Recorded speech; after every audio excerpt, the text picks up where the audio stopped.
President Trump's political retribution taking a new turn. A source confirms to CNN that Attorney General Pam Bondi has directed federal prosecutors to launch a grand jury investigation into members of the Obama administration over the 2016 Russia investigation. The probe comes after Director of National Intelligence Tulsi Gabbard declassified documents that she says shows Obama administration officials manufactured intelligence to make it look like Russia interfered in the 2016 election. A review of that investigation shows Gabbard's claims conflate and misrepresent some of what the intel community actually concluded.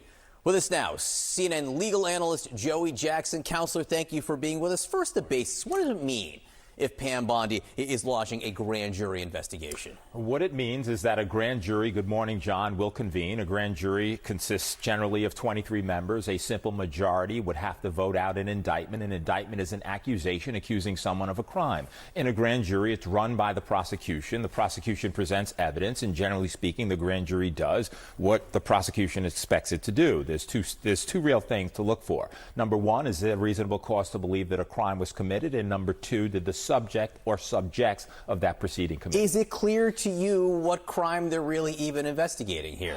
It is not clear at all, and I think it's important, John, to pause and think about where we are in American history. Generally, the Department of Justice is an independent entity. Yes, it's under the executive branch of government, but all norms and all policies and everything else point to a Department of Justice that's detached from the White House. We're in a situation now where we're really investigating political enemies. We had a 2019 Mueller report, you remember him, special counsel relating to Russia. We had a 2023 report relating to John Durham, who really investigated the origins of the report for Russia to see if there was any wrongdoing. Look, it resulted in 2 acquittals because people were charged, and one person who was an FBI lawyer pled guilty to lying. That's it. And now we're here revisiting the same stuff.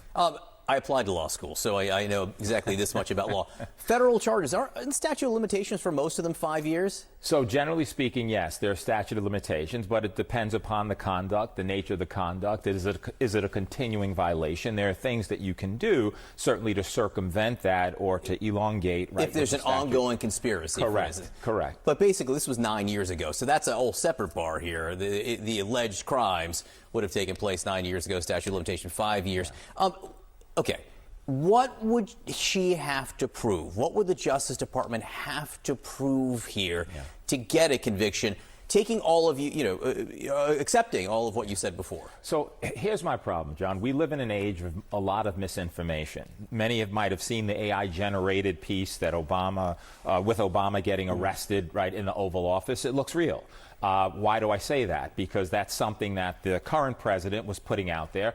And the concern is that this new information that they're speaking about, that is Gabbard, right, and other people in the administration, it could be flawed, highly flawed. In fact, they're relying upon information that was debunked. And so my problem here, before we get to what to prove, is what information are you going to be relying upon to prove it? To the extent that we know, and we've spoken about the fact that a grand jury will indict a ham sandwich, you put information before them, and if it's misinformation, there's a problem. And there's a couple of emails at issue which might seem to suggest that there was this grand conspiracy, but guess what? The special counsel in 2023, John Durham, indicated that they were not real. And so the fact is, are you putting that before the grand jury? And are you saying that there was collusion by officials with regard to manufacturing evidence against the former president, current president? It's a problem by the former president. That's a problem. And so, we'll have to see how it plays out. But I'm very concerned about misinformation and the documentation that will be presented to the grand jury